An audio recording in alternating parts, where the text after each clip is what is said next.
Hello everyone. P S C degree പ്രിലിംസിൻ്റെ second ഫേസിൻ്റെ hall ടിക്കറ്റും കൂടെ റിലീസ് ചെയ്തിട്ടുണ്ട്. അപ്പോൾ ഈ ഒരു വീഡിയോ ഫേസ് 3യിലേക്ക് എക്സാം അറ്റൻഡ് ചെയ്യാൻ പോകുന്ന കുട്ടികൾക്ക് വേണ്ടിയിട്ടാണ്. കാരണം ഞാനും ഫേസ് 3 അറ്റൻഡ് ചെയ്യാൻ പോകുന്ന ഒരു ആസ്പിറൻ്റാണ്. സോ എനിക്ക് എൻ്റേതായ ഒരു രീതിയിലുള്ള പ്ലാൻ ഉണ്ട്. ഞാനൊരു ബിഗിനർ അല്ല. ഞാൻ കോച്ചിങ് എടുത്തിട്ടുണ്ട്, കുറച്ച് പോർഷൻസൊക്കെ എൻ്റെ കവർ ചെയ്തിട്ടുണ്ട്. ഒരു ആവറേജ് ലെവലിൽ നിൽക്കുന്ന ഒരു ആസ്പിറൻ്റാണ്. അപ്പോൾ എനിക്ക് കട്ട് ഓഫ് ക്ലിയർ ചെയ്ത് പോകാൻ വേണ്ടിയിട്ട് ഈ ലാസ്റ്റ് മിനിറ്റിൽ ഡിഗ്രി പ്രിലിംസ് ക്ലിയർ ചെയ്യാൻ ഞാൻ എന്താണ് ചെയ്യുന്നതെന്നുള്ളത് ഒന്ന് ഷെയർ ചെയ്യുക എന്നുള്ളത് മാത്രമാണ് എൻ്റെ ഒരു ആഗ്രഹം. ബിക്കോസ് ഇതിൽ നിന്ന് ചിലപ്പോൾ എന്തെങ്കിലും ഇൻസൈറ്റ്സ് കിട്ടിയിട്ട് പഠിക്കുന്ന കുട്ടികൾക്ക് ചിലപ്പോൾ ഹെൽപ്പായും വരാം. അപ്പോൾ അതുകൊണ്ടാണ് ഞാനിപ്പോൾ ഇനിയിപ്പോൾ നമുക്ക് ഏകദേശം ഒരു 1 മന്ത് ടൈം ഉള്ളത് കൊണ്ട് തന്നെ ഒരു അടുത്ത് വരുന്നൊരു 15-20 ഡേയ്സിനകത്ത് എനിക്ക് ഏറ്റവും വീക്കായിട്ടുള്ള പോർഷൻ GK ആണ്. അത് ഒരുപാട് പോർഷൻസ് കവർ ചെയ്യാനുണ്ട്. മാക്സിമം പറ്റുന്ന പോലെ കവർ ചെയ്ത് നല്ല രീതിയിൽ വെറുതെ നോട്ട്സ് ഉണ്ടാക്കി പഠിച്ചു വയ്ക്കുക എന്നുള്ളതല്ല. ക്ലാസ്സുകൾ കേൾക്കുക, നല്ലതായിട്ട് മനസ്സിലാക്കുക, പഠിക്കുക, റിവിഷൻ ചെയ്യുക, ക്വസ്റ്റ്യൻസ് ചെയ്യുക, നന്നായിട്ട് മനസ്സിൽ അതിനെ ഉൾക്കൊള്ളുക എന്നുള്ളതാണ് മെയിനായിട്ടും എൻ്റെ മോട്ടീവ്. അതിൻ്റെ ഒപ്പം MEMന് ഇമ്പോർട്ടൻസ് കൊടുക്കുക, അതിൽ ലാഗായി പോകാതിരിക്കാനും നോക്കണം. അപ്പോൾ അങ്ങനെ ഒരു പ്ലാനാണ് ഞാൻ ആക്ച്വലി സെറ്റ് ചെയ്ത് വെച്ചിട്ടുള്ളത്. കാരണം പ്ലാനിങ് ഇല്ല, നമ്മൾ ചുമ്മാ റാൻഡമായിട്ട് പഠിച്ചാൽ നമുക്കൊരു റിസൾട്ട് ഉണ്ടാവില്ല. അപ്പോൾ ഞാനിതിന് ഷോർട്ട് വീഡിയോസ് ആയിട്ട് ഞാൻ ഇട്ടിട്ടുണ്ട്. നിങ്ങൾക്ക് വേണമെങ്കിൽ അതിൽ നോക്കാം. ഞാനിത് കുറച്ചധികം ഡീറ്റെയിൽ ആയിട്ടുള്ള എല്ലാ കാര്യങ്ങളും ഷെയർ ചെയ്തിട്ടാണ് ഞാനിതിൽ പറയുന്നത്. അപ്പോൾ നിങ്ങൾക്ക് കേട്ട് കഴിഞ്ഞാൽ നിങ്ങൾക്ക് നിങ്ങളുടെ സ്റ്റഡി പ്ലാനിലോട്ട് ഇതൊക്കെ വേണമെങ്കിൽ ഉൾക്കൊള്ളിക്കാൻ പറ്റുന്നതാണ്.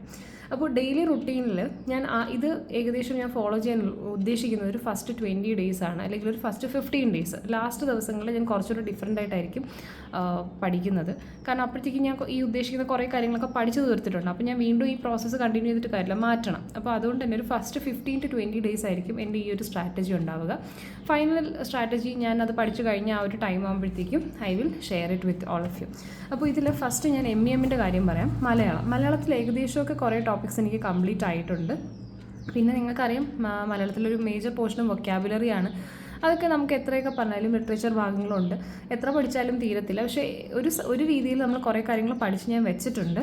അത് പോയിട്ട് വിപരീതം, ഈ പര്യായം സമാനപദമുണ്ട്, പിന്നെ ഒറ്റപ്പദം, ഇത് പിന്നെ പദശുദ്ധി, ഇത്രയും കാര്യങ്ങൾ.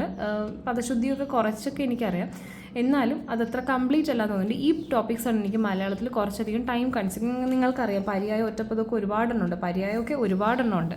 അപ്പോൾ അതൊക്കെ അതുകൊണ്ട് ഞാനത് ലാസ്റ്റിലേക്ക് വെച്ചിട്ടുണ്ടായിരുന്നു. പഠിക്കാൻ ഡിഫിക്കൽട്ട് ആയതുകൊണ്ട് തന്നെ ബാക്കിയൊക്കെ കംപ്ലീറ്റ് ചെയ്തു. അപ്പോൾ ഞാൻ ഇതിന് വേണ്ടിയിട്ട് ഡെയിലി കുറച്ച് ടൈം മലയാളം സ്റ്റാർട്ട് ചെയ്യുമ്പോൾ ഈ പറയുന്ന പോലെ ഇതിൻ്റെയൊക്കെ നോട്ട്സൊക്കെ കുറേയൊക്കെ ഞാൻ ഉണ്ടാക്കി വെച്ചിട്ടുണ്ട്, എൻ്റെ എഴുതിയൊക്കെ വെച്ചിട്ടുണ്ട്. അപ്പോൾ അത് ഞാൻ നോക്കി ആദ്യം അതത്രയും പഠിച്ച് തീർക്കുക. പിന്നെ റാങ്ക് ഫയലുണ്ട്, കോച്ചിങ് എടുത്തിട്ടുള്ളതുകൊണ്ട് തന്നെ അവരുടെ നോട്ട്സ് ഉണ്ട്. അങ്ങനെ ആദ്യം ഇത്രയും കാര്യങ്ങൾ ചെയ്യുക എന്നുള്ളതാണ്. അപ്പം ഇതിന് ഞാൻ ഒരുപാട് ടൈം അങ്ങനെ ഇൻവെസ്റ്റ് ചെയ്യില്ല. ഒരുപാട് കാര്യങ്ങൾ ചെയ്യുന്ന പോലെ എഴുതിയിട്ടുണ്ടെങ്കിൽ ഇത് ജസ്റ്റ് 5-10 മിനിറ്റ്സ് ഒക്കെ വെച്ച് ഓരോന്നിനും ചെയ്യേണ്ട ആവശ്യമുള്ളൂ. അപ്പോൾ വിപരീതമൊക്കെ ഏകദേശം ഞാൻ പഠിച്ച് കഴിയാറായിട്ടുണ്ട്, എൻ്റെ കയ്യിലുള്ളത് മാത്രം. അപ്പോൾ അവിടെ എനിക്ക് ഒരുപാട് ടൈം എടുക്കില്ല. പക്ഷേ സമാന പദത്തിനൊരു 10 മിനിറ്റ് കൊടുക്കേണ്ടി വരും, പര്യായത്തിന് ചിലപ്പോൾ ഒരു 5 മിനിറ്റ് ഇരിക്കാം. അങ്ങനത്തെ ഒരു രീതിയിലൊരു മേബി ഒരു ഹാഫ് ആൻ അവർ ഞാൻ മലയാളത്തിന് വേണ്ടി സ്പെൻഡ് ചെയ്യുന്നുണ്ടാവും. ഇത് പുതിയ കാര്യങ്ങൾ പഠിക്കാൻ, ഇത് പുതിയതാണ്. ഇനി ഓൾറെഡി ഞാൻ പഠിച്ചു വെച്ചിട്ടുള്ള കാര്യങ്ങൾ എനിക്ക് റിവിഷനും കൂടെ ചെയ്യണം. അപ്പോൾ അതിന് ഞാൻ കുറച്ച് ടൈം വേണ്ടി സെലക്ട് ചെയ്യും. കാരണം നമുക്ക് നിങ്ങൾക്ക് സിലബസ് ഞാൻ കാണിച്ചു തരാം. ഇപ്പോൾ ഈ ഒരു ഓർഡറാണ് ഇവിടെ നമുക്ക് ഉള്ളത്. ഈ ഒരു ഓർഡർ നിങ്ങൾക്ക് കാണാൻ പറ്റും. അപ്പോൾ പദശുദ്ധി, വാക്യശുദ്ധി, പരിഭാഷ, ഒറ്റപ്പദം ഇങ്ങനെയാണ്. അപ്പോൾ ഞാൻ റിവിഷൻ ചെയ്യുമ്പോൾ ആദ്യം പദശുദ്ധി റിവിഷൻ ചെയ്യും, പിന്നെ വാക്യശുദ്ധി, പിന്നെ പരിഭാഷ, ഒറ്റപ്പദം, പര്യായം. അപ്പോൾ ഈ ഓർഡറിൽ പോകുമ്പോൾ ഞാൻ പലതവണ ഇത് റിവിഷൻ ചെയ്തു തരും. ചിലപ്പോൾ ഇതൊക്കെ ഞാൻ പഠിച്ചുകൊണ്ടിരിക്കുന്നതാണെങ്കിൽ ഞാൻ അവിടെ പിന്നെ റിവിഷൻ ചെയ്യത്തില്ല. ഈ ചേർത്തെഴുതുക, പിരിച്ചെഴുതുക, സ്ത്രീലിംഗം, പുല്ലിംഗം, വചനം, പിരിച്ചെഴുത്ത്, ഘടകപദം, ഇതൊക്കെ ആയിരിക്കും ഞാൻ റിവിഷൻ ചെയ്യുന്നത്. അപ്പോൾ അതിങ്ങനെ ഈ ഒരു സിലബസിൻ്റെ ഓർഡറിൽ തന്നെ ഞാൻ ഓരോ ദിവസവും ഇഷ്ടമുള്ളത് അറ്റ്ലീസ്റ്റ് ഒരു ടോപ്പിക്കെങ്കിലും ഞാൻ ചെയ്തിരിക്കണം. അപ്പോൾ അതിന് വേണ്ടിയിട്ട് ഞാൻ റെഫർ ചെയ്യാത്ത, എൻ്റെ കയ്യിൽ നോട്ട്സ് ഉണ്ട്, അത് പോയിട്ട് യൂട്യൂബിലെ ക്വസ്റ്റ്യൻസോ അല്ലെങ്കിൽ ഗൂഗിളിൽ കിട്ടുന്ന ക്വസ്റ്റ്യൻസോ, റാങ്ക് ഫയലൊരെണ്ണം എൻ്റെ കയ്യിലുണ്ട്. ഇച്ചിരി പഴയതാണ്, പക്ഷേ അതിൽ കുറച്ച് ക്വസ്റ്റ്യൻസ് നമ്മൾ കേട്ടിട്ടില്ലാത്ത കുറേ വൊക്കാബുകളുണ്ട്, അതും പിക്ക് ചെയ്യാം. പിന്നെ പ്രീവിയസ് ക്വസ്റ്റ്യൻസിന് അതിന് വേണ്ടിയിട്ട് എൻ്റെ കയ്യിൽ വൊക്കാബ്സ്പീഡിയയുടെ ഞാൻ മെറ്റീരിയൽ മേടിച്ചിട്ടുണ്ടായിരുന്നു. അപ്പോൾ അതെനിക്ക് വളരെ യൂസ്ഫുള്ളായിട്ട് വരുന്നുണ്ട്. പഠിച്ച ടോപ്പിക്സ് ചെയ്യാനായിട്ട് ഹെൽപ്ഫുള്ളാണ്. അതിൽ ബേസിക്കലി നമുക്ക് 3 വോള്യൂംസ് ഉണ്ട്. അതിൽ 3 വോള്യൂംസും നല്ല യൂസ്ഫുള്ളാണ്. അവരെല്ലാം ആൻസേഴ്സ് വിത്ത് സൊല്യൂഷൻ അല്ലെങ്കിൽ ആൻസേഴ്സ് വെച്ചിട്ട് ക്വസ്റ്റ്യൻസ് കൊടുത്തിട്ടുള്ളതുകൊണ്ട് തന്നെ എല്ലാ സബ്ജക്ട്സും നമുക്ക് ക്വസ്റ്റ്യൻ പ്രാക്ടീസിന് ഹെൽപ്ഫുള്ളാണ്. അപ്പോൾ ഇതാണ് മലയാളത്തിൻ്റെ കേസ്. ഇനി ഇംഗ്ലീഷിലോട്ട് വരുമ്പോഴത്തേക്കും 2 പാർട്ടാണ് നമുക്ക് ഇംഗ്ലീഷിലുള്ളത്, ഗ്രാമർ പാർട്ടും വൊക്കാബുലറി പാർട്ടും. അപ്പോൾ ഗ്രാമർ പാർട്ടിൽ വൊക്കാബുലറിയൊക്കെ നമുക്ക് പ്രെഡിക്റ്റ് ചെയ്യാൻ പറ്റില്ല, എത്രത്തോളം നമുക്ക് അറിയാമെന്നുള്ളത് പരീക്ഷയ്ക്ക് ചോദിക്കുന്നൊക്കെ ഉള്ളത്. എന്നാലും നമ്മുടെ രീതിയിൽ ഞാൻ കുറേയൊക്കെ പഠിച്ചു വെച്ചിട്ടുണ്ട്. ഇപ്പോൾ ഫോർ എക്സാമ്പിൾ ഇവിടെ നിങ്ങൾക്ക് കാണാം singular, plural, change of gender, ഇതൊക്കെ. പിന്നെ സിനോണിം, ആൻറ്റണിം, കോമ്പൗണ്ട് വേർഡ്സ്. അപ്പോൾ ഇതിലൊക്കെ സിനോണിം, ആൻറ്റണിം ഒക്കെ നമുക്ക് എത്ര പഠിച്ചാലും തീരത്തില്ല എന്ന് തോന്നും. ഇഡിയംസ് ഒക്കെ ആയിക്കോട്ടെ, അതേസമയം words often confused, phrasal verb, ഇതൊക്കെ നമുക്ക് കുറേ പഠിക്കാൻ പറ്റും. അപ്പോൾ ഈ പഠിക്കാൻ പറ്റുന്നതൊക്കെ കുറേയൊക്കെ ഞാൻ പഠിച്ചിട്ടുണ്ട്, നോട്ട്സ് ഉണ്ട്. അപ്പോൾ അത് വെച്ചിട്ട് ഞാൻ എന്ത് ചെയ്യും, റിവിഷൻ ചെയ്യും. ഫസ്റ്റ് ചെയ്യുന്നത് പഠിച്ചു വെച്ചിരിക്കുന്നത്. ഇപ്പോൾ ഈ വൊക്കാബിൽ ഒരുപാടെണ്ണം ഉണ്ട്. അപ്പം വേർഡ്സ്, പുതിയ പുതിയ വേർഡ്സ് പഠിക്കുന്ന തന്നെ ഞാനൊരു ചെറിയ ബുക്കിലായിട്ട് ഞാൻ എഴുതി വെച്ചിട്ടുണ്ട്. അതിനെ റിവിഷൻ ചെയ്യാം. പിന്നെ ഈ പറഞ്ഞ വൊക്കാബിൽ വരുന്ന ഈ കാണിച്ച സംഭവങ്ങളല്ലേ, singular, plural, gender, collective noun, prefix, suffix, compound words, phrasal verb, foreign words, idioms, ഇതൊക്കെ കുറേയൊക്കെ എൻ്റെ കയ്യിൽ നോട്ടുണ്ട്. അപ്പോൾ അതൊക്കെ റിവിഷൻ ചെയ്തിട്ടുണ്ട്, കുറേയൊക്കെ ഞാൻ പഠിച്ചതാണ്. അപ്പോൾ മെയിനായിട്ടും നമുക്ക് പിന്നെ വൊക്കാബുലറി എക്സ്പാൻഡ് ചെയ്യാമെന്ന് പറഞ്ഞാൽ നമുക്ക് വീണ്ടും ചെയ്തുകൊണ്ടിരിക്കുക. അപ്പോൾ ഡെയിലി ഈ പറയുന്ന വൊക്കാബുലറി സെറ്റിലുള്ള നോട്ട്സ് എൻ്റെ കയ്യിലുള്ളതൊക്കെ തന്നെ വീണ്ടും വീണ്ടും വായിക്കുക, കുറച്ച് സമയം അതിന് സ്പെൻഡ് ചെയ്യുക. അത് കഴിഞ്ഞ് പുതിയ എൻ്റെ കയ്യിൽ സ്റ്റാഫ് സെലക്ഷൻ SSCയുടെ ഒരു പഴയ ഒരു ബുക്കുണ്ട്. അതിൽ ഈ പഴയ ചോദിച്ച ഒരുപാട് ചോദ്യങ്ങളൊക്കെ ഉണ്ട്. അപ്പോൾ ഇംഗ്ലീഷിൽ തന്നെ കുറേ ആൻറ്റണിംസും സിനോണിംസും ഒക്കെ ഉണ്ട്. അതിൽ നിന്ന് ഒരു 10 ക്വസ്റ്റ്യൻസ് വല്ലതും ക്വസ്റ്റ്യൻ ആയിട്ട് തന്നെ MCQs കൊടുത്തിട്ടുണ്ട്. അപ്പോൾ ആ ക്വസ്റ്റ്യൻസ് നോക്കുമ്പോൾ തന്നെ നമുക്ക് കുറേ വാക്കുകൾ കിട്ടും. അത് ഞാൻ എഴുതിയൊന്നും വയ്ക്കുന്നില്ല, ജസ്റ്റ് ഒരു 10 ക്വസ്റ്റ്യൻ ചെയ്യുന്നു, കിട്ടാത്തതൊന്ന് വായിച്ച് മനസ്സിലാക്കി വയ്ക്കുന്നു, ഓർമ്മ നിൽക്കുന്നത് നിൽക്കട്ടെ എന്നുള്ള. പിറ്റേന്ന് റിവിഷനൊന്നും അങ്ങനെ ചെയ്യുന്നില്ല. ചിലതൊക്കെ നമുക്കിങ്ങനെ ഭയങ്കര ഐ ക്യാച്ചിങ് ആയിട്ട് തോന്നുന്ന സാധനങ്ങൾ നമുക്ക് ഓർമ്മയിരിക്കുമല്ലോ. അപ്പോൾ അങ്ങനെ ഓർത്ത് വയ്ക്കുക എന്നുള്ള രീതിയിലാണ് ക്വസ്റ്റ്യൻസ് ജസ്റ്റ് ചെയ്യുക. മനസ്സിരുത്തി ചെയ്യുമ്പോൾ നമുക്ക് ഓർമ്മ ഇരിക്കേണ്ടതാണ്. പിന്നെ ഞാനിപ്പോൾ വൊക്കാബുലറി പഠിക്കാനായിട്ട് ശ്രമിക്കുന്നത് റൂട്ട് വേർഡ്സ് വെച്ചിട്ടാണ്. അപ്പോൾ റൂട്ട് വേർഡ്സിൻ്റെ വീഡിയോസൊക്കെ ചിലപ്പോൾ നിങ്ങൾക്ക് യൂട്യൂബിൽ കിട്ടും. ആ വീഡിയോസ് റെഫർ ചെയ്തിട്ട് റൂട്ട് വേർഡ്സ് വെച്ചിട്ട് നിങ്ങൾ മാക്സിമം പഠിക്കാൻ നോക്കുക എന്നുള്ള. റൂട്ട് വേർഡ്സിൻ്റെ ഒരു ഷോർട്സ് ഞാൻ ചെയ്തിട്ടുണ്ട്. അപ്പോൾ നിങ്ങൾക്ക് അത് കേൾക്കുമ്പോൾ മനസ്സിലാവും എത്രത്തോളം ഹെൽപ്ഫുള്ളാണ് വൊക്കാബുലറി പഠിക്കാനായിട്ട്. അപ്പോൾ റൂട്ട് വേർഡ്സ് വെച്ചിട്ട് കുറേ വേർഡ്സ് ഞാനിങ്ങനെ ഡെയിലി ആഡ് ചെയ്ത് പോകുന്നുണ്ട്. അപ്പോൾ അതിനൊരു 10-15 മിനിറ്റ് വല്ലതും എടുക്കത്തുള്ളൂ. അങ്ങനെയാണ് വൊക്കാബുലറി പാർട്ട്. അപ്പോൾ ഇതാണ് റിവിഷൻ ചെയ്യുക, പുതിയ വേർഡ്സ് ആഡ് ചെയ്തുകൊണ്ടിരിക്കുക, കുറച്ച് പുതിയ ക്വസ്റ്റ്യൻസും ചെയ്യുക. അതിനുശേഷം ഒരു ഗ്രാമർ ടോപ്പിക്കെങ്കിലും അറ്റ്ലീസ്റ്റ് ഡെയിലി ചെയ്തിരിക്കണം. ഇപ്പോൾ എൻ്റെ നോട്ട്സ് ഉണ്ടെങ്കിൽ അത് നോട്ട്സ് റിവിഷൻ ചെയ്യും. ഇപ്പോൾ നമുക്ക് ഇപ്പോൾ ഇത്രയും നിങ്ങൾക്ക് ഇവിടെ കാണാൻ പറ്റും, ഒരു 13 ടോപ്പിക്സോളം നമുക്കുണ്ട്. ഇതിൽ ചിലതൊക്കെ എനിക്കറിയാം, ചിലതൊന്നും അറിയത്തില്ല. ഞാനൊരുവിധം ഇംഗ്ലീഷ് എനിക്ക് സംസാരിക്കാൻ അറിയാമെന്നുള്ളത് കൊണ്ട് അത് വെച്ചാണ് ഞാൻ കൂടുതൽ അറ്റൻഡ് ചെയ്തുകൊണ്ടിരുന്നത്. പക്ഷേ എന്നാലും കുറച്ചുകൂടെ അതിൻ്റെ ഒരു സ്ട്രെങ്ത്ത് വേണമെന്നുള്ളത് കൊണ്ട് തന്നെ ചില ടോപ്പിക്സൊക്കെ പഠിക്കാറുണ്ട്. അപ്പോൾ ഓരോരോ ടോപ്പിക്കായിട്ട് നമ്മൾ പഠിച്ച് മനസ്സിലാക്കി നോട്ട്സ് ഉള്ളതാണെങ്കിൽ നോട്ട്സ് വായിച്ച് ക്വസ്റ്റ്യൻസ് ചെയ്ത് പോകാം. അപ്പോൾ ഒരു ദിവസം ഒരു ഗ്രാമർ ടോപ്പിക്കെങ്കിലും ഞാൻ കവർ ചെയ്തിരിക്കണം എന്നുള്ളതാണ് ഇവിടെ ബേസിക്കലി പറഞ്ഞിട്ടുള്ള. നോട്ട്സ് ഇനി വേണമെങ്കിൽ അതും കൂടെ ഒന്ന് ഫെർദർ ഉണ്ടാക്കി വയ്ക്കുക. അതാകുമ്പോൾ നമുക്ക് പിന്നെ റിവിഷൻ ചെയ്യാൻ എളുപ്പം. ഇതാണ് ഇംഗ്ലീഷിൻ്റെ കേസിൽ. ഇനി മാത്സിൻ്റെ കേസിൽ മാത്സിൻ്റെ ടോപ്പിക്സൊക്കെ ഏകദേശമൊക്കെ എനിക്ക് കവർ ചെയ്തിട്ടുണ്ട്. ഒരുവിധം കുഴപ്പമില്ലാതെയൊക്കെ ഉണ്ട്. ഇനി കുറച്ചുകൂടെ പ്രാക്ടീസിൻ്റെ ഒരു കുറവ് കാണുന്നുണ്ട്.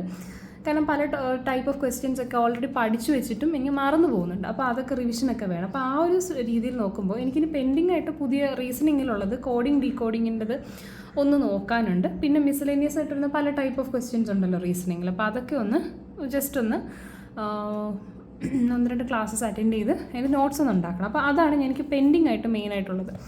പിന്നെ നമുക്ക് സ്ക്വയേഴ്സ്, ക്യൂബ്സ് ഒക്കെ നമുക്ക് ആവശ്യം വരുന്നൊരു സംഭവമാണ്. അപ്പോൾ അത് ഞാൻ അത്ര ക്ലിയർ അല്ല, എപ്പോഴും മറന്നു പോകുന്ന നമ്പേഴ്സിൻ്റെതാണ്. അപ്പോൾ അത് ഡെയിലി പഠിക്കുന്നതിന് മുന്നേ ജസ്റ്റ് ഒന്ന് ഓടിച്ച് വായിക്കാം. പിന്നെ മൾട്ടിപ്ലിക്കേഷൻ ടേബിൾ ഒരു 12-13 ഒക്കെ പഠിക്കാനായിട്ട് ഞാൻ ശ്രമിക്കുന്നുണ്ട്. ജസ്റ്റ് അതൊരു എവിടെയെങ്കിലും ഹെൽപ്ഫുൾ ആവും നമ്മുടെ കാൽക്കുലേഷൻ ഈസി ആക്കാൻ എന്നുള്ളത് ചിന്തിച്ചിട്ടാണ്. മാൻഡേറ്ററി ഒന്നും അല്ല കേട്ടോ. അപ്പോൾ ജസ്റ്റ് ഞാനൊന്ന് ഇതിൻ്റെ കൂടെ ഇത് പഠിക്കും. പിന്നെ ലെറ്റേഴ്സ്, നമുക്ക് ലെറ്റർ കോഡിംഗ് ഒക്കെ ഉള്ളതുകൊണ്ട് തന്നെ ഓപ്പോസിറ്റ് ലെറ്റേഴ്സൊക്കെ കുറേ ഓർത്ത് വയ്ക്കാനും, ഓരോ ലെറ്ററിൻ്റെ നമ്പർ ഫോർ എക്സാമ്പിൾ 6-ൻ്റെത് 18 ആണ്, അങ്ങനെയൊക്കെ നമുക്ക് ഓർത്ത് വയ്ക്കാനായിട്ട് ശ്രമിക്കാറുണ്ട്. അപ്പോൾ അതും ഒന്ന് റിവിഷൻ ചെയ്തിട്ടാണ് ഞാൻ പഠിക്കാനിരിക്കുന്നത്. അപ്പോൾ പഠിക്കാനിരിക്കുമ്പോൾ റിവിഷനും ഉണ്ട്, പഠിക്കുകയും വേണം അല്ലേ. അപ്പം ഈ വരുന്ന കുറച്ച് ദിവസങ്ങൾക്കകത്ത് എനിക്ക് ഈ പെൻഡിങ് ടോപ്പിക്ക് എന്തായാലും തീർക്കണം. അത് പോരാഞ്ഞിട്ട് ഞാൻ ഇനി എന്തൊക്കെ ചെയ്യുമെന്ന് വെച്ചാൽ റിവിഷൻ. അതായത് ഇപ്പോൾ ഫോർ എക്സാമ്പിൾ ഞാൻ സിലബസ് കാണിച്ചു തരാം. സിലബസിൽ നമുക്ക് ഫസ്റ്റ് നിൽക്കുന്ന topic numbers and basic fractions ആണ്. ഫ്രാക്ഷൻ ആൻഡ് ഡെസിമൽ നമ്പേഴ്സാണ്. അപ്പോൾ ഇതിൽ ഞാൻ ഫസ്റ്റ് എൻ്റെ കയ്യിൽ ഇതിൻ്റെയൊക്കെ നോട്ട്സ് ഉണ്ട്. അപ്പോൾ ഇതിൽ എന്തൊക്കെ നോട്ട്സ് എഴുതിയിട്ടുണ്ട് ജസ്റ്റ് നോക്കുക, ഏതൊക്കെ ടൈപ്പ് ഓഫ് ക്വസ്റ്റ്യൻസ് അതിങ്ങനെ സോൾവ് ചെയ്തിട്ടുണ്ടെങ്കിൽ നോക്കുമ്പോൾ ഓർമ്മ കിട്ടുന്നുണ്ടോ, അങ്ങനെ ജസ്റ്റ് ഒന്ന് റീഡ് ചെയ്യാം. നമ്മൾ മാത്സ് ചെയ്ത് പഠിക്കണമെന്ന് പറയുന്നുണ്ടെങ്കിലും ഞാൻ ഒന്ന് റീഡ് ചെയ്യാം. അതാകുമ്പോൾ എനിക്ക് എല്ലാ ടൈപ്പ് ഓഫ് ക്വസ്റ്റ്യൻസ് എങ്ങനെയാണ് സോൾവ് ചെയ്യുന്നതെന്നുള്ളൊരു ഓർമ്മയാണ്. അങ്ങനെ രണ്ട് ടോപ്പിക്ക് ഞാൻ ഡെയിലി നോക്കും. അത് കഴിഞ്ഞ് അതിന് ശേഷമുള്ള ഈ നോക്കിയതല്ല അല്ലാത്ത 4 ടോപ്പിക്സിൽ നിന്ന് ക്വസ്റ്റ്യൻസ് പ്രാക്ടീസ് ചെയ്യണം. ഇതൊക്കെ ഏകദേശം കഴിഞ്ഞ ടോപ്പിക്സാണ്. അപ്പോൾ ഇതിൽ നോട്ട്സിലുള്ള ക്വസ്റ്റ്യൻസും ഇല്ലാത്ത ക്വസ്റ്റ്യൻസും കുറേ പ്രാക്ടീസ് ചെയ്യുക, അതാണ് ഞാൻ ഉദ്ദേശിക്കുന്നത്. അപ്പം ഒരു 10 ക്വസ്റ്റ്യൻ വെച്ച് നമ്മൾ ഓരോന്നിലും ചെയ്താൽ തന്നെ 40 ചോദ്യം, ഒരുപാട് സമയം എടുക്കില്ല 10 ക്വസ്റ്റ്യനൊക്കെ ചെയ്യാനായിട്ട്. അപ്പോൾ അങ്ങനെ നമ്മളൊരു 4 ടോപ്പിക്ക് തീരുമ്പോൾ തന്നെ ഒരു ദിവസം നമുക്ക് 6 ടോപ്പിക്കോളം കഴിയും. അങ്ങനെ നമ്മൾ താഴോട്ട് പോവുക എന്നുള്ളതാണ് ഞാൻ ബേസിക്കലി നോക്കുന്നത്. ഞാൻ ആലോചിക്കുന്നത് 2 മാത്സും 2 റീസണിങ്ങും ചെയ്യാമെന്നാണ്. റീസണിങ്ങിൽ ഒരുപാടൊന്നുമില്ല, സീരീസുണ്ട്, കോഡിങ് ഡീകോഡിങ്, പിന്നെ ടൈമിൻ്റെ കാലണ്ടറിൻ്റെ സംഭവങ്ങളൊക്കെ ഉള്ളൂ. അതൊക്കെ നമുക്ക് ഈസി ആയിട്ട് ചെയ്യാം, എനിക്ക് ഈസിയാണ്. അപ്പോൾ അതുകൊണ്ട് ഞാൻ അതിൽ ഒരുപാട് ടൈം സ്പെൻഡ് ചെയ്യുന്നില്ല. ഞാൻ മെയിനായിട്ട് ഫോക്കസ് ചെയ്യുന്ന ഈ ഒരു റീജിയനാണ് മാത്സിൽ. അപ്പോൾ ഇങ്ങനെയാണ് മാത്സ് ഞാൻ നോക്കുന്നത്. അപ്പോൾ റീഡും ചെയ്യും, പ്രാക്ടീസും ചെയ്യും. പിന്നെ ഈ ഡിഫിക്കൽട്ടായിട്ടുള്ള ക്വസ്റ്റ്യൻസ് ഒക്കെ കിട്ടുവാണെങ്കിൽ ഞാനത് നോട്ടും കൂടെ ചെയ്ത് വെച്ചോളും കേട്ടോ. കാരണം നമുക്ക് വീണ്ടും ഈ നോട്ട്സ് എല്ലാം എടുത്ത് നമ്മൾ റിവിഷൻ ചെയ്യണം. അപ്പോൾ ഈ ക്വസ്റ്റ്യൻസ് നമ്മുടെ കയ്യിലുണ്ടെങ്കിൽ നമുക്ക് വീണ്ടും റിപ്പീറ്റ് ചെയ്ത് സോൾവ് ചെയ്ത് പഠിക്കാം. അപ്പോൾ ചെയ്യുമ്പോൾ ഞാൻ PSCയുടെ ഡിഗ്രി ലെവൽ മാത്രമല്ല, ചിലപ്പോഴൊക്കെ SSC ലെവലിലൊക്കെ ചോദിച്ചിട്ടുള്ള ചോദ്യങ്ങളൊക്കെ ജസ്റ്റ് ഒന്ന് പരിചയപ്പെടാൻ ശ്രമിക്കും. കാരണം അത്രയും ടഫാണ്. നമുക്ക് അത്രയും ടഫ് ചെയ്യുമ്പോൾ ഡിഗ്രി ലെവലിൽ പ്രിലിംസിൻ്റെ അല്ലെങ്കിൽ മെയിൻസിൻ്റെ PSCയുടെ ഒരു ലെവൽ നമുക്ക് കുറച്ചുകൂടി ഈസി ആയിട്ട് ഫീൽ ചെയ്യും. ടഫറായിട്ടുള്ള ചെയ്തിട്ട് വരുമ്പോൾ നമുക്ക് ഇത് ഈസിയാവും. അപ്പോൾ ആ ഒരു സ്ട്രാറ്റജിയിലാണ് ഞാൻ SSCയുടെ ക്വസ്റ്റ്യൻസ് വന്ന് പ്രാക്ടീസ് ചെയ്യാൻ നോക്കുന്നത്. അപ്പോൾ മെയിനായിട്ടുള്ള 50 മാർക്ക് മാത്സ്, ഇംഗ്ലീഷ്, മലയാളം ഇതിൽ നമുക്ക് കവർ ചെയ്യാൻ പറ്റും. പിന്നെ ഞാൻ കറണ്ട് അഫയേഴ്സിനും ചെറിയൊരു വെയിറ്റേജ് കൊടുക്കുന്നുണ്ട്. കാരണം നമുക്കിപ്പോൾ മെയിൻസിൽ അത്യാവശ്യം മെയിൻസിന് ക്വാളിഫൈ ആയി കഴിഞ്ഞാൽ നമുക്ക് അവിടെ ഒരു ചെറിയ വെയിറ്റേജ് ഉണ്ട്. അപ്പോൾ അവിടെ ലാസ്റ്റ് മിനിറ്റ് കിടന്ന് കറണ്ട് അഫയേഴ്സ് പഠിച്ചാൽ എനിക്കൊന്നും ഓർമ്മയിരിക്കത്തില്ല എന്നുള്ളൊരാളിൽ നിന്ന് എനിക്കത് സ്വയം അറിയാമെന്നുള്ളത് കൊണ്ട് തന്നെ ഞാൻ നേരത്തെ അതിന് പ്രിപ്പയർ ചെയ്ത് തുടങ്ങിയിട്ടുണ്ടായിരുന്നു. ബേസിക്കലി രാവിലെ വീട്ടിലെ ജോലിയൊക്കെ ചെയ്യുന്ന സമയത്ത്, കുക്കിംഗ് ഒക്കെ ചെയ്യുന്ന സമയത്ത് കുറേ ടൈം വേസ്റ്റ് ആവുന്ന പോലെ എനിക്കൊരു പോയിന്റിൽ ഫീൽ ചെയ്തതുകൊണ്ട് അതിൽ നിന്നൊരു സൊല്യൂഷൻ എന്ന രീതിയിലാണ് ഞാൻ വെച്ചാൽ ഓക്കെ ആ സമയത്ത് വീഡിയോ കേൾക്കാം. പക്ഷേ എന്നാൽ ഒരു ടോപ്പിക്കിൻ്റെ വീഡിയോ എപ്പോഴും എനിക്ക് കേൾക്കാനുള്ളൊരു ക്ഷമ ഉണ്ടാവില്ല. അപ്പോൾ ഡെയിലി കറണ്ട് അഫയേഴ്സ് ഒരു 7 o'clock ആകുമ്പോൾ SSC വാല ചാനൽ ഹിന്ദിയാണ്, ഹിന്ദി ക്യാച്ച് ചെയ്യാൻ പറ്റുന്നവർക്ക് നല്ലൊരു ഇതാണ്. അപ്പോൾ എനിക്ക് ഈസിയാണ് ആ മാമിൻ്റെ ഫോളോ ചെയ്യാൻ. അപ്പോൾ ആ മാമിൻ്റെ കൃതി മാമിൻ്റെ വീഡിയോസ് ഞാൻ കാണാറുണ്ട്. ആ സമയത്ത് ഞാനിങ്ങനെ ഒരുപാട് കാര്യങ്ങൾ കേൾക്കും. അപ്പോൾ അതുകൊണ്ട് തന്നെ എനിക്ക് കുറച്ച് എൻ്റെ കറണ്ട് അഫയേഴ്സൊക്കെ ഒന്ന് ഡെവലപ്പായി വന്നിട്ടുണ്ട്. പിന്നെ നമുക്കറിയാം ഇമ്പോർട്ടൻ്റ് ആയിട്ടുള്ള ടോപ്പിക്സ് സ്ഥിരം ചോദിക്കുന്ന കറണ്ട് അഫയേഴ്സിൽ വരുന്ന ചോദ്യങ്ങളുണ്ട്. ഇപ്പോൾ സ്പോർട്സിൽ നിന്നും ലിറ്ററേച്ചർ അവാർഡ്സിൽ നിന്നൊക്കെ നമുക്ക് കറണ്ട് അഫയേഴ്സ് വരാറുണ്ട്. പിന്നെ ഉള്ളത് ബഡ്ജറ്റ്, അങ്ങനത്തെ കുറച്ച് കാര്യങ്ങളൊക്കെ ഉണ്ടാവും. അപ്പോൾ അതിൻ്റെയൊക്കെ നോട്ട്സ് ഉണ്ടാക്കുക. ഒരുപാട് ടൈം ഒന്നുമില്ല, ഒരു 10-15 മിനിറ്റ് ഡെയിലി കൊടുക്കുക മാത്രം, അത്രയും മാത്രമേ ഉള്ളൂ. ഓക്കെ, അങ്ങനെ ഒരു 10-15 മിനിറ്റ് വല്ലോ അതിന് നോട്ട്സ് ഉണ്ടാക്കാൻ കൊടുക്കുക. പിന്നെ റീഡ് കറണ്ട് അഫയേഴ്സ്. അപ്പം ഞാൻ ക്വസ്റ്റ്യൻസ് പൊതുവെ PSCയുടെ ഇപ്പോൾ കാണുമ്പോൾ എനിക്ക് ഒരെണ്ണമൊക്കെ കിട്ടിയാലായി കറണ്ട് അഫയേഴ്സ്, ബാക്കിയൊന്നും കിട്ടുന്നില്ല. അപ്പോൾ കുറച്ചുകൂടെ ഒന്ന് എഫേർട്ട് ഇട്ടാൽ ബെറ്റർ ആവാൻ പറ്റും എന്നുള്ളൊരു തോട്ടുള്ളതുകൊണ്ട് ഞാനിപ്പം കരുതിയിരിക്കുന്നത് വെച്ച് കഴിഞ്ഞാൽ കുറച്ചുകൂടെ കറണ്ട് അഫയേഴ്സ് വായിക്കാം. അതിൽ ഒരല്പം കൂടെ ഒരു 15 മിനിറ്റും കൂടെ ഞാൻ അതിന് വേണ്ടി സ്പെൻഡ് ചെയ്യാമെന്ന് വിചാരിച്ചു. വൊക്കാബ് സ്പീഡിയുടെ ഗ്രൂപ്പിനകത്ത് നിങ്ങൾക്ക് എല്ലാവർക്കും അറിയാമെന്ന് വിശ്വസിക്കുന്നു. വൊക്കാബ് സ്പീഡിയുടെ ടെലിഗ്രാം ഗ്രൂപ്പിനകത്ത് ഈ current affairs daily current affairs വരും. അത് ഞാൻ മിക്കവാറും വായിച്ചു പോകാറുണ്ട്. അത് കൂടാഞ്ഞിട്ട് കമ്പൈലേഷൻ പോലെ വരുന്നുണ്ട്. അതായത് 2025 മൊത്തം ഒരു PDF-നകത്തുണ്ട്. പിന്നെ അതുപോലെ തന്നെ മന്ത്ലിയും ഒക്കെ ഇടാറുണ്ട്. അപ്പോൾ 2025-ൻ്റെയും 26-ലെ കഴിഞ്ഞ 3 മാസത്തെയും വന്നിട്ടുണ്ട്. അത്രയും ഞാനെടുത്ത് മാറ്റി വെച്ചിട്ടുണ്ട്. എന്നിട്ട് ഇപ്പോൾ ഞാൻ 2026 ബാക്കിലോട്ട് വായിച്ചു പോവുകയാണ്. അപ്പോൾ ഡെയിലി ഒരു 15 മിനിറ്റ് ഞാൻ എന്ത് ചെയ്യുന്നുണ്ട്, ഈ കറണ്ട് അഫയേഴ്സ്. അപ്പോൾ കുറേയൊക്കെ ഞാൻ കേട്ടത് കാണും, കേൾക്കാത്തത് കാണും, അത് വായിക്കും. എന്നിട്ട് ഞാൻ പിറ്റേ ദിവസം വായിക്കുമ്പോൾ തലേന്ന് വായിച്ചത് ഒന്നും കൂടെ ഒന്ന് ഓടിച്ച് നോക്കിയിട്ട് അടുത്തയിലോട്ട് പോകും. അപ്പോൾ നമുക്ക് കുറച്ചുകൂടെ ഓർമ്മ നിൽക്കാൻ ചാൻസ് ഉണ്ട്. അങ്ങനെ ഒരു 15 മിനിറ്റ് എനിക്കറിയാം ഒരു 30 ദിവസം കൊണ്ട് ഒരുപാടൊന്നും എനിക്ക് കവർ ചെയ്യാൻ പറ്റില്ലെങ്കിലും അത് എവിടെയെങ്കിലുമൊക്കെ എന്നെ ഹെൽപ്പ് ചെയ്യുമെന്ന് അറിയാമെന്നുള്ളത് ഞാൻ 15 മിനിറ്റ്സ് അതിനും കൊടുക്കാമെന്ന് വിചാരിച്ചിട്ടുണ്ട്. അപ്പോൾ ഏകദേശം ഒരു രാവിലെ കുക്കിംഗ് ടൈമിൻ്റെ ഇടയിലാണ് ഒരു 1 hour പോകുന്നത്. പിന്നെ ഇവിടെ ഒരു 15 ഒരു ഹാഫ് ആൻ അവർ കറണ്ട് അഫയേഴ്സിനും കൊടുക്കും. അപ്പോൾ ഇവിടെയും ഏകദേശം ഒരു 2-3 hours കൊടുക്കുന്നുണ്ട്. ഇവിടെ ഏകദേശം കുറച്ച് ടൈം മലയാളം, അങ്ങനെയൊക്കെ നോക്കുമ്പം പക്ഷേ നമുക്ക് ആ ഒരു രീതിയിൽ പഠിച്ചാലേ ഈ ലാസ്റ്റ് കുറച്ച് ടൈം കൊണ്ട് നമുക്ക് മാർക്കിൽ നല്ലൊരു വേരിയേഷൻ കൊണ്ടുവരാൻ പറ്റുള്ളൂ. അപ്പോൾ ഇത് നമ്മുടെ മെയിൻ സെക്ഷൻസ്. ഇനിയാണ് GKയിലോട്ട് വരുന്നത്. എൻ്റെ ഏറ്റവും വീക്ക് ഏരിയ എന്ന് പറയുന്നത് GK ആണ്. അപ്പോൾ GK ആണ് എനിക്ക് ഏറ്റവും കൂടുതൽ ഡെവലപ്പ് ചെയ്യാനുള്ള ഒരു ഏരിയ എന്ന് പറഞ്ഞാൽ. സോ ഞാൻ അതിനുവേണ്ടി പ്ലാൻ ചെയ്തിരിക്കുന്നത് പഠിച്ച ടോപ്പിക്സൊക്കെ ഒരു തവണയല്ല നല്ല രീതിയിൽ റിവിഷൻ ചെയ്തിട്ട് പോകാം. കാരണം പലപ്പോഴും ഈ കോച്ചിങ് ക്ലാസ്സിലെ മോഡൽ എക്സാംസ് ആയിക്കോട്ടെ, PYQs ചെയ്യുമ്പോഴൊക്കെ എവിടെയൊക്കെ കേട്ടിട്ടുണ്ട്, ഞാൻ പഠിച്ചിട്ടുണ്ട്, പക്ഷെ എനിക്ക് റീകളക്ട് ചെയ്യാൻ പറ്റുന്നില്ല. അപ്പോൾ റിവിഷൻ ഇല്ലാത്തത് കൊണ്ടാണ് ഞാനിത് മറന്നു പോകുന്നത്. അപ്പോൾ അതൊരിക്കലും എക്സാം ഹാളിൽ വരാൻ പാടില്ല. ഞാൻ പഠിച്ചത് മറന്നു പോകുന്നത്, പഠിക്കാത്തത് നമുക്ക് പിന്നെ റിഗ്രറ്റ് തോന്നില്ല. പഠിച്ചത് മറന്നു പോകുമ്പോൾ ഭയങ്കര ബുദ്ധിമുട്ടാണ്. അപ്പോൾ നമുക്ക് റിവിഷനും വേണം, പെൻഡിങ് കിടക്കുന്ന ടോപ്പിക്സ് നമുക്ക് പഠിക്കുകയും വേണം. അതാണ് മെയിനായിട്ട് ചെയ്യുന്നത്. അപ്പോൾ റിവിഷനും ലേണിംഗ് ഉണ്ട്. ഓൾഡ് ടോപ്പിക്സ് റിവിഷൻ ചെയ്യുക, പുതിയ ടോപ്പിക്സ് പഠിക്കുക. പിന്നെ പുതിയ ടോപ്പിക്സ് പഠിച്ചാൽ പിറ്റേ ദിവസം എന്തായാലും റിവൈസ് ചെയ്തിരിക്കണം. റിവൈസ് വാട്ട് യു റിവൈസ്ഡ് അല്ല കേട്ടോ, ലേൺഡ് യെസ്റ്റർഡേ ആണ് കേട്ടോ. തലേന്ന് പഠിച്ചതൊന്ന് റിവിഷൻ ചെയ്യുക എന്നുള്ളതാണ്. അപ്പോൾ ഇതിന് വേണ്ടിയിട്ട് ഞാൻ ഒരു അടുത്ത മാസം എക്സാമിന് മുന്നേ ഇത്രയും ടോപ്പിക്സ് തീർക്കണം എന്നുള്ള രീതിയിലല്ല പോകുന്നത്. ഇപ്പം സിലബസ് എൻ്റെ കയ്യിലുണ്ട്. എനിക്ക് സിലബസ് എടുക്കുമ്പോഴത്തേക്കും എനിക്കറിയാം എവിടെയൊക്കെയാണ് എനിക്ക് ടോപ്പിക്സ് പെൻഡിങ് ഉള്ളത്. കേരള ഹിസ്റ്ററി കുറച്ചൊക്കെ ആയിട്ടുള്ളൂ, വേൾഡ് ഹിസ്റ്ററിയും കുറച്ചായിട്ടുണ്ട്, ഇന്ത്യ ഹിസ്റ്ററി മൊത്തം കിടപ്പുണ്ട്. അങ്ങനത്തെ ഒരു അവസ്ഥയിലൊക്കെയാണ്. ഞാൻ സിവിക്സ് കുറച്ച് പഠിച്ചിട്ടുണ്ട്, ഇന്ത്യൻ കോൺസ്റ്റിറ്റ്യൂഷൻ കുറച്ച് പഠിച്ചിട്ടുണ്ട്, IT അറിയാം കുറേയൊക്കെ. അങ്ങനത്തെ ഒരു മിക്സ്ഡ് പോയിന്റിലാണ് നിൽക്കുന്നത്. അപ്പോൾ ഞാൻ 30 ദിവസം കഴിഞ്ഞിട്ട് തിരിഞ്ഞ് നോക്കിയിട്ടായോ എനിക്ക് ഇത്രയും പഠിക്കാനുണ്ടെന്ന് നോക്കിയിട്ട് കാര്യമില്ല. അപ്പോൾ ഒരു 5 ദിവസം ഗ്യാപ്പ് വെച്ച് എങ്ങനെ പഠിക്കണമെന്നുള്ളൊരു രീതിയിലാണ് ഞാനിപ്പോൾ മുന്നോട്ട് പോകുന്നത്. അപ്പോൾ അതിന് വേണ്ടിയിട്ട് 5 days സെറ്റായിട്ടുണ്ട്. അതായത് ഒരു 4 തവണ ഞാനിത് ചെയ്യും, 5 ദിവസം. അപ്പോൾ ഞാനിത് ഈ പ്ലാൻ ഉണ്ടാക്കിയത് May 5-നാണ്. അപ്പോൾ May 10 ആകുമ്പോഴത്തേക്കും ഞാനിത് റിവ്യൂ ചെയ്യും, എത്ര ടോപ്പിക്സ് കഴിഞ്ഞു, അതനുസരിച്ച് അടുത്ത 5 ദിവസത്തേക്ക് ടോപ്പിക്സ് ഞാനിടും.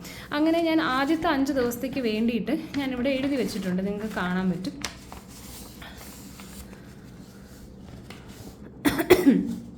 ആദ്യത്തെ 5 ദിവസം May 10 വരെ ഏതൊക്കെ ടോപ്പിക്സ് കംപ്ലീറ്റ് ചെയ്യണമെന്നുള്ളതാണ് ഞാനിപ്പോൾ ഇവിടെ എഴുതി വെച്ചിട്ടുള്ളത്. അപ്പോൾ ഞാൻ കുറച്ച് അധികം ഞാൻ എഴുതിയിട്ടുണ്ട്. ഇതിൽ റിവിഷൻ ചെയ്യുന്നതും പുതിയത് പഠിക്കുന്നതും ഒക്കെ ഞാൻ എഴുതിയിട്ടുണ്ട്.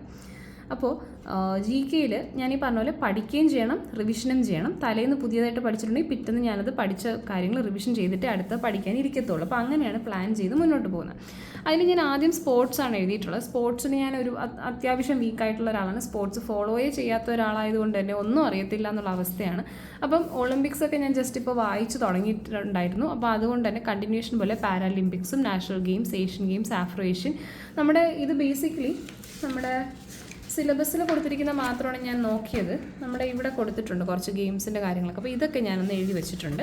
പിന്നെ അത് പോയിട്ട് ട്രോഫീസും പിന്നെ സ്പോർട്സ് റിലേറ്റഡ് ടേംസും ഇത്രയും പഠിക്കാമെന്ന് വെച്ചു. കാരണം എനിക്ക് ഒട്ടും കംഫർട്ടബിൾ അല്ലാത്തൊരു ഏരിയ ഉണ്ടെന്ന് ഞാൻ ഒരുപാടൊന്നും എടുത്തിട്ടില്ല. ജസ്റ്റ് ഇതിൻ്റെയൊക്കെ കുറച്ച് ബേസിക് ഫാക്റ്റുകളും ഇപ്പോഴും എവിടെയൊക്കെയാണ് വെന്യൂസ് നടക്കുന്നത്, ഏത് വർഷം നടന്നു, ഇനി ഇന്ത്യയിൽ നിന്ന് ആർക്കെങ്കിലും എന്തെങ്കിലുമൊക്കെ കിട്ടിയിട്ടുണ്ടെങ്കിൽ അവാർഡ്സ് പ്രൈസ് കിട്ടിയിട്ടുണ്ടെങ്കിൽ അത് നോക്കണം. അങ്ങനെ ഒരു അവിയൽ പരുവത്തിന് നോക്കാമെന്ന് വിചാരിച്ചു. പിന്നെയുള്ളത് IT ആണ്. IT എൻ്റെ ഏകദേശം ഒരു 80% മേളിൽ കംപ്ലീറ്റ് ആണ്. അപ്പോൾ എന്നാലും അത് റിവിഷൻ ചെയ്യണം. പിന്നെ ബാക്കിയുള്ളതിൻ്റെ നോട്ട്സ് നന്നായിട്ട് കംപ്ലീറ്റ് ചെയ്ത് പഠിച്ചെടുക്കണം എന്നുള്ളതാണ്. കാരണം എനിക്ക് വീണ്ടും അത് അടുത്ത മെയിൻസൊക്കെ വരുമ്പോഴത്തേക്കും നമുക്ക് അതിന് വേണ്ടിയിട്ട് പ്രിപ്പയർ ചെയ്യണമല്ലോ. അത് എല്ലാം നമ്മളെ എഫേർട്ട് ഫ്രൂട്ട്ഫുള്ളായിട്ട് വന്നു കഴിഞ്ഞാൽ പ്രിലിംസ് ക്ലിയർ ചെയ്യാൻ പറ്റിയാൽ I hope to use those notes. അപ്പോൾ അങ്ങനെയാണ് ആ ഒരു രീതിയിൽ തന്നെയാണ് പറയുന്നത്. നമുക്ക് കോൺഫിഡൻസും ഉണ്ടാവണം. നമ്മൾ മാക്സിമം നമ്മൾ ട്രൈയും ചെയ്യുക. ആ ഒരു പറ്റില്ല എന്നുള്ള രീതിയിൽ നമ്മൾ ഇരുന്ന് കഴിഞ്ഞാൽ ശരിയാവില്ല. നമ്മൾ മാക്സിമം എഫേർട്ട് ഇടുക എന്നുള്ളതാണ്.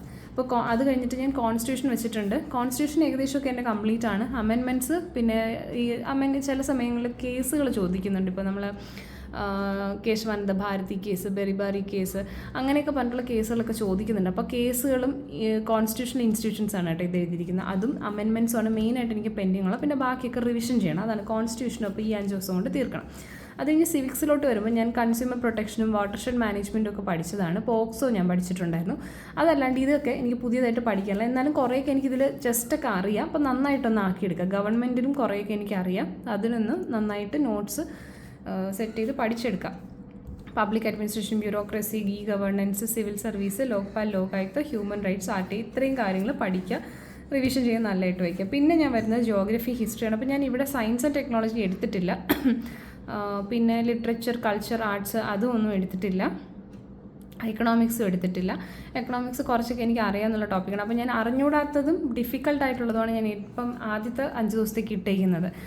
ജോഗ്രഫിയിൽ വരുമ്പോൾ ബേസിക്സ് ഓഫ് ജോഗ്രഫിയൊക്കെ കുറേ അറിയാമെന്നുള്ളതാണ്. പക്ഷേ എന്നാലും ക്വസ്റ്റ്യൻ ചോദിക്കുമ്പോൾ അയ്യോ അവിടെ നിന്ന് ഇവിടെ നിന്നൊക്കെ പറഞ്ഞിട്ട് മറന്നു പോകുന്നുണ്ട്. അപ്പോൾ അതൊന്ന് ക്ലിയർ ആക്കി എടുക്കാനുണ്ട്. നോട്ട്സ് നന്നായിട്ട് റിവിഷൻ ചെയ്ത് ക്വസ്റ്റ്യൻസ് പ്രാക്ടീസ് ചെയ്ത് എല്ലാം പക്കയാക്കണം. ഇന്ത്യൻ ജോഗ്രഫി അതേ അവസ്ഥയാണ്. കുറേയൊക്കെ എവിടെയൊക്കെ അറിയാം, പക്ഷേ കുറേയൊന്നും അറിയത്തില്ല. കുറേ ടോപ്പിക്സ് ഉണ്ട്, ഇൻഡസ്ട്രീസ്, ട്രാൻസ്പോർട്ടേഷനൊക്കെ എനിക്ക് ഇനിയും പഠിക്കാനുണ്ട്. അപ്പോൾ അതൊക്കെ കംപ്ലീറ്റ് ചെയ്യാം. പിന്നെ കേരള ജോഗ്രഫിയുടെ കുറേ നോട്ട്സ് എൻ്റെ കയ്യിലുണ്ട്. ഫുൾ നോട്ട്സ് അല്ല, കുറേ നോട്ട്സ് ഉണ്ട്. അപ്പോൾ അതൊക്കെ ഒന്ന് വായിച്ച് തുടങ്ങുക. കാരണം ഈ ജോഗ്രഫിയൊക്കെ നമുക്ക് നമ്മുടെ മൈൻഡിലൊരു മാപ്പിൻ്റെ വിഷ്വലൈസേഷനൊക്കെ ഉണ്ടെങ്കിൽ നമുക്കത് യൂസ്ഫുള്ളായിട്ട് വരത്തുള്ളൂ. അപ്പോൾ അതും കൂടെ നമ്മളൊന്ന് നോക്കണം. അപ്പോൾ അങ്ങനെയാണ് ജോഗ്രഫി. പിന്നെ മാപ്പ് വെച്ചിട്ടാണ് മാക്സിമം ഞാൻ പഠിക്കാൻ ശ്രമിക്കുന്നത്. അപ്പോൾ നമുക്ക് കുറച്ചുകൂടെ ഓർമ്മയും ഇരിക്കും. ഓക്കെ, അങ്ങനെ അത് ഹിസ്റ്ററി. ലാസ്റ്റ് വന്ന ഹിസ്റ്ററി എനിക്ക് ഏറ്റവും ടഫായിട്ടുള്ള പോർഷനാണ്. ഞാനിപ്പോൾ കുറച്ചൊന്ന് സ്റ്റാർട്ട് ചെയ്തിട്ടുണ്ട്. അപ്പോൾ കേരള ഹിസ്റ്ററിയിൽ advent of Europeans, Travancore rajas, അതൊക്കെയാണ് ഇപ്പോൾ നോക്കിക്കൊണ്ട്. അപ്പോൾ കേരള ഹിസ്റ്ററിയും വേൾഡ് ഹിസ്റ്ററിയും ഞാൻ കുറച്ച് നോക്കിയതുകൊണ്ട് തന്നെ അത് ഈ 5 ദിവസം കൊണ്ട് കംപ്ലീറ്റ് ചെയ്യണം എന്നുള്ളൊരു രീതിയിലാണ്. ഇതൊക്കെ കുറച്ച് അധികം കണ്ടൻറ് ഉണ്ട്. എല്ലാം തീരുമെന്നല്ല, പക്ഷെ നമ്മൾ ട്രൈ ചെയ്യുക. ഇത് ഇത്രയും ട്രൈ ചെയ്താൽ ചിലപ്പോൾ ഒരു 50% കംപ്ലീറ്റ് ആവുകയുള്ളൂ. ഓക്കെ, ഇന്ത്യൻ ഹിസ്റ്ററിയിൽ ഫോർമേഷൻ ഓഫ് INC വരെയുള്ള ടോപ്പിക്സ് കംപ്ലീറ്റ് ചെയ്യാനാണ് ഞാൻ പ്ലാൻ ചെയ്തിരിക്കുന്നത്. അപ്പോൾ ഇത്രയും 5 ദിവസം കൊണ്ട് എനിക്ക് കംപ്ലീറ്റ് ചെയ്യണം. ഇതിൽ പഠിച്ചിട്ടുള്ള കാര്യങ്ങളൊക്കെ ഒന്ന് റിവിഷനും ചെയ്തെടുക്കുക എന്നുള്ളതാണ് എൻ്റെ മെയിനായിട്ടുള്ള ഉദ്ദേശം. അപ്പോൾ ഇങ്ങനെ ഒരു പ്ലാനാണ് ഞാൻ എനിക്ക് വേണ്ടിയിട്ട് പ്രിപ്പയർ ചെയ്തിട്ടുള്ളത് ഫോർ ദ അപ്കമിങ് ഒരു 15-20 ഡേയ്സ് വരെ. അത് കഴിയുമ്പോൾ പിന്നെ എക്സാമിനോട് അടുത്ത ദിവസങ്ങളാകുമ്പോൾ കൂടുതൽ ക്വസ്റ്റ്യൻ പ്രാക്ടീസിലോട്ടായിരിക്കും ഞാൻ പോകാൻ താല്പര്യപ്പെടുന്നത്. അപ്പോഴത്തേക്കും എൻ്റെ പോർഷൻസ് ഒക്കെ ഏകദേശം കവർ ആകണം എന്നുള്ളൊരു ഹോപ്പിലാണ് മുന്നോട്ട് പോകുന്നത്. So let's see what we can do. അപ്പോൾ ഇങ്ങനത്തെ ഒരു പ്ലാനിങ് ആണ് ഞാൻ ചെയ്തു വെച്ചിരിക്കുന്നത്. എത്രത്തോളം എക്സിക്യൂട്ട് ചെയ്യാൻ പറ്റും എന്നുള്ളതും 100% എക്സിക്യൂഷൻ ഒന്നും പോസിബിൾ അല്ല. നമ്മൾ എപ്പോഴും റിയലിസ്റ്റിക് ആയിട്ട് തന്നെ പോകണം. നമ്മൾ ഈ ഉദ്ദേശിക്കുന്ന എല്ലാം ഒന്നും നമുക്ക് ഡെയിലി പഠിക്കാൻ പറ്റിയെന്ന് വരില്ല. പക്ഷെ മാക്സിമം ട്രൈ ചെയ്യാം. നമുക്ക് എസ്പെഷ്യലി പെൺകുട്ടികൾക്ക് എല്ലാ ദിവസവും ഒരുപോലെ ഇരിക്കണമെന്നില്ല. We will have to put that extra effort. നമുക്ക് ഫിസിക്കലി ഒക്കെ ബുദ്ധിമുട്ടുള്ള ദിവസങ്ങളുണ്ട്. അപ്പോൾ അതുമൊക്കെ നമ്മൾ കൺസിഡർ ചെയ്ത് മുന്നോട്ട് പോകുക എന്നുള്ളത് ഈസി ആയിട്ടുള്ളൊരു കാര്യമില്ല. അപ്പോൾ നിങ്ങൾ മാക്സിമം ട്രൈ ചെയ്യുക. എൻ്റെ ഈ പ്ലാനിൽ നിങ്ങൾക്ക് എന്തെങ്കിലും ഹെൽപ്പ് കിട്ടുമെന്ന് ഉണ്ടെങ്കിൽ I will be really happy. പിന്നെ എല്ലാവരും എക്സാമിന് വേണ്ടി നന്നായിട്ട് പഠിക്കുക. എക്സാം റിലേറ്റഡ് ആയിട്ട് ഇതുപോലെ എന്തെങ്കിലും വീഡിയോസ്, ഏതെങ്കിലും പെർട്ടിക്കുലർ ടോപ്പിക്സിൻ്റെ എന്തെങ്കിലും ഹെൽപ്പ് വേണമെന്നുണ്ടെങ്കിൽ നിങ്ങൾക്ക് മെൻഷൻ ചെയ്യാം. വേറെ എന്തെങ്കിലും ഡീറ്റെയിൽസ് അറിയണമെങ്കിൽ അങ്ങനെ. അപ്പോൾ ഇത് കഴിഞ്ഞിട്ട് ഞാൻ ലാസ്റ്റ് ഒരു 10 ഡേയ്സ് അല്ലെങ്കിൽ ഒരു 7 ഡേയ്സ് ഞാൻ ഡിഫറെൻ്റ് ആയിട്ടായിരിക്കും എക്സാമിന് വേണ്ടിയിട്ട് പ്രിപ്പയർ ചെയ്യുന്നത്. അപ്പോൾ അപ്പോഴൊരു ചേഞ്ച് ഓഫ് പ്ലാൻ ഞാൻ എന്തായാലും ഉണ്ടാക്കും. ആ പ്ലാൻ നിങ്ങൾക്ക് അറിയാൻ താല്പര്യമുണ്ടെങ്കിൽ തീർച്ചയായിട്ടും നിങ്ങളൊന്ന് മെൻഷൻ ചെയ്യണം. എന്നാൽ ഞാൻ ആ സമയമാകുമ്പോഴത്തേക്കും അതും ഷെയർ ചെയ്യാം. അപ്പോൾ ഇതിൽ നിന്ന് മാക്സിമം നിങ്ങളെ നോട്ട്സൊക്കെ എന്തെങ്കിലും ഇമ്പോർട്ടൻ്റ് ആയിട്ട് പോയിൻറ്റ്സ് നിങ്ങൾക്ക് ഹെൽപ്ഫുൾ ആയെങ്കിൽ അതും മെൻഷൻ ചെയ്യാം. ഓക്കെ, സോ എല്ലാവർക്കും രണ്ടാമത്തെ ഫേസും മൂന്നാമത്തെ ഫേസും എഴുതാൻ പോകുന്ന എല്ലാ സ്റ്റുഡൻസിനും ആസ്പിറൻസിനും ഓൾ ദി ബെസ്റ്റ്. നന്നായിട്ട് പഠിക്കുക കേട്ടോ. Thank you.